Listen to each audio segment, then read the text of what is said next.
Looking for a fun family adventure that connects the kids with the natural world?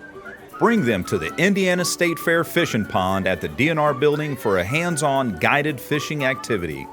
This free program has provided Hoosier youth with one-on-one catch and release experiences since 2006. Our qualified volunteers help kids ages 5 through 17 experience the joys of fishing while teaching them basic fishing skills.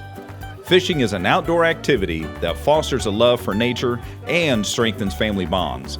Studies have shown it provides significant mental, physical, and developmental benefits for children. So join us at the Indiana State Fair Fishing Pond and discover the joy of fishing. For information about fishing pond dates, times, and opportunities to volunteer, visit on.in.gov/fishin-pond.